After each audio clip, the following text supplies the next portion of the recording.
Assalamualaikum warahmatullahi wabarakatuh. Nama saya Mani Nazar Kamila, NIM 055. Di sini saya akan melanjutkan penjelasan mengenai klasifikasi tingkah laku abnormal. Yang nomor 3 yaitu dissociative disorder. Dissociative disorder ini merupakan suatu gejala yang tidak biasa, suatu golongan disorder di mana seseorang kehilangan kontak dengan bagian dari kesadaran atau ingatan mereka sebagai akibat gangguan dalam sense of identity mereka. Tipe-tipe kelainan ini adalah antara lain yang pertama yaitu dissociative amnesia. Dissociative amnesia ini merupakan kehilangan ingatan tiba-tiba akan informasi penting pribadi yang sedemikian mendalam yang berujung pada kelupaan sungguhan. Bisa terjadi atas suatu kejadian yang bersifat traumatis seperti kecelakaan kendaraan atau kebakaran, kemudian juga perlawanan stres, penyiksaan fisik, pemerkosaan, dan menyaksikan kematian yang tragis atau mengerikan dari orang-orang yang mereka cintai. Jadi ini semacam mereka sebenarnya ingin melupakan suatu kejadian yang menurut mereka menyebabkan perasaan trauma pada diri mereka, dan itu benar-benar terjadi. Mereka lupakan kejadian itu dan dia mungkin akan kesulitan untuk mencari memori yang ingin mereka lupakan tersebut. Kemudian tipe yang kedua, tipe dissociative disorder yang kedua yaitu dissociative hu. Keadaan seseorang kehilangan ingatan akan keseluruhan hidup mereka dan juga kehilangan rasa identitas pribadi mereka.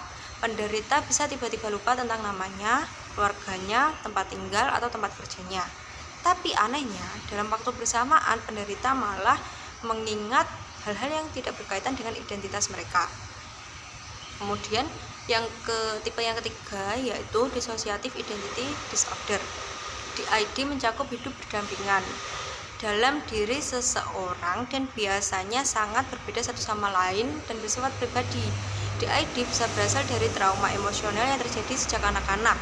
Banyak pendapat mengatakan bahwa DID berkaitan dengan masa lalu dan muncul ketika penderita masih kecil, di mana ini merupakan sebuah mekanisme untuk bertahan terhadap suatu pengalaman traumatis, yaitu dengan cara disosiatif. Dengan cara ini, seseorang dapat membuat pikiran sadarnya terlepas dari pengalaman mengerikan yang menimpanya.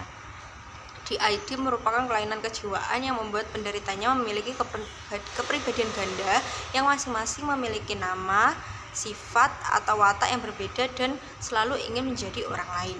Nah, jadi ini semacam self defense di mana seseorang mungkin ketika waktu kecil dia sering dibully karena dia takut, dia menjadi orang yang suka cemas, tapi karena dia sebenarnya pengen untuk punya keberanian, punya pribadi yang berani, dia akhirnya memunculkan itu dalam dirinya sendiri yang akhirnya disebut dengan dissociative identity disorder ini. Jadi yang kepribadian yang berani ini dapat muncul sewaktu-waktu.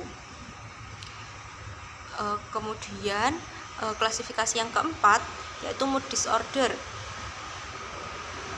Mood disorder ini merupakan istilah psikologi yang berarti perubahan mood atau suasana hati atau perasaan, gairah yang tidak sehat atau kacau, ditandai dengan kekacauan atau gangguan emosional terhadap berbagai hal yang bisa mempengaruhi kondisi fisik, pemahaman atau pandangan, hubungan sosial, dan proses berpikir.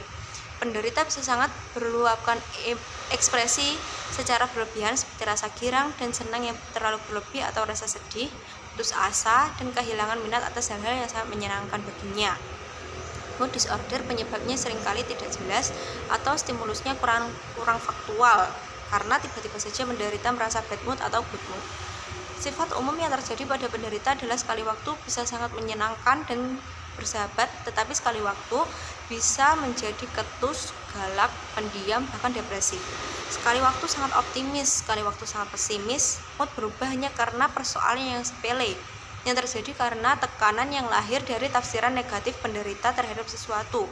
Saat sedang good mood, penderita akan menyenangkan semua orang, tetapi saat sedang bad mood, penderita akan mengalami jantung berdegup dengan cepat karena emosi yang tidak stabil, selalu ingin marah, nangis, kesal, dan sebagainya. Jadi penderita mood disorder ini memiliki mood swing yang sangat ekstrim. Bisa dalam satu waktu dia bisa sangat senang yang berlebihan, tetapi mungkin karena dia memiliki persepsi terhadap suatu hal padahal itu sangat sepele, itu bisa merusak moodnya dan dia akan menjadi sangat kesal, sangat marah, sangat sedih dan sebagainya. Nah, mood disorder ini punya dua tipe utama, yaitu yang pertama unilar disorder. Unilar disorder ini mengalami emosi sangat tinggi pada hanya satu puncak dan dari satu rangkaian emosi mood yang berkelanjutan. Penderita dihinggapi hanya oleh depresi atau rasa malang. Yang kedua, bipolar disorder memiliki emosi yang sangat ekstrim pada kedua puncak dari suatu rangkaian emosi atau mood yang berlangsung terus dan bergerak dalam wilayah depresi dan mania atau kegembiraan meluap. Kemudian klasifikasi yang kelima, klasifikasi tingkah laku abnormal yang kelima yaitu schizophrenic disorder. Nah, schizophrenic disorder ini merupakan kelompok disorder yang ditandai dengan khayalan, halusinasi, kekacauan berbicara dan penurunan kemampuan perilaku adaptif. Merupakan gangguan mental kompleks yang membuat penderita sulit membedakan kenyataan dan ilusi, tidak bisa berpikir logis, tidak mampu mengontrol emosi dan sulit berinteraksi dengan orang lain. Penderita dapat mendengar suara yang tidak didengar oleh orang lain atau dapat percaya bahwa orang lain membaca pikirannya, mengendalikan pikirannya, atau berencana menyakitinya. Penderita dapat berbicara yang tidak masuk akal, dapat duduk selama berjam-jam tanpa bergerak atau banyak berbicara, dapat terlihat baik-baik saja sampai ia mengatakan apa yang sebenarnya dia pikirkan.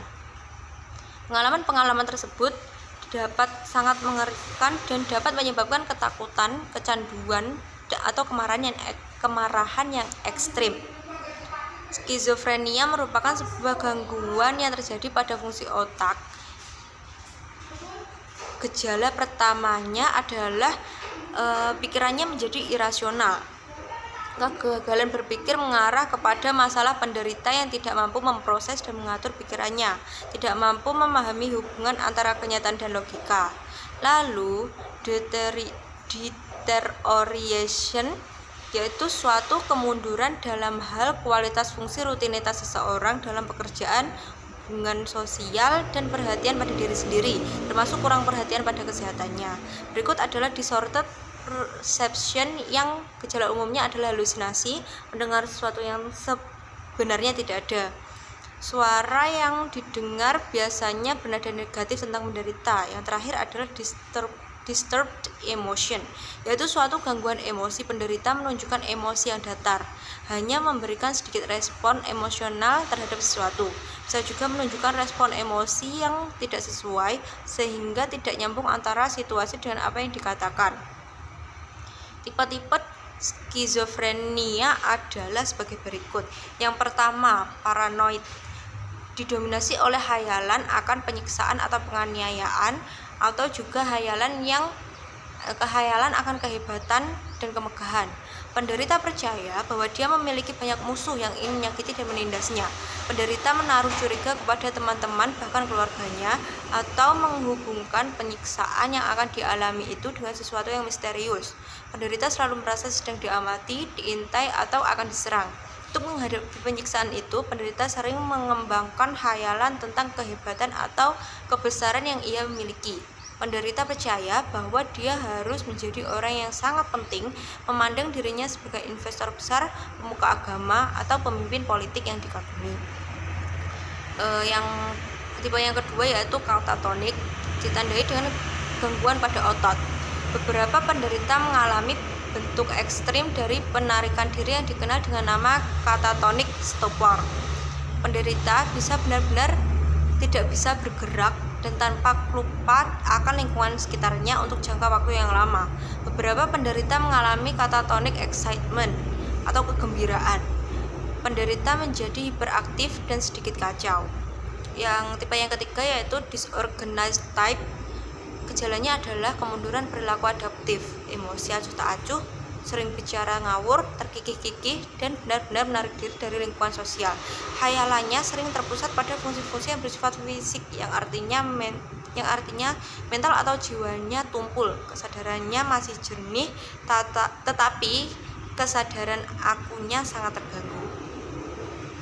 Sekian penjelasan mengenai klasifikasi tingkah laku abnormal.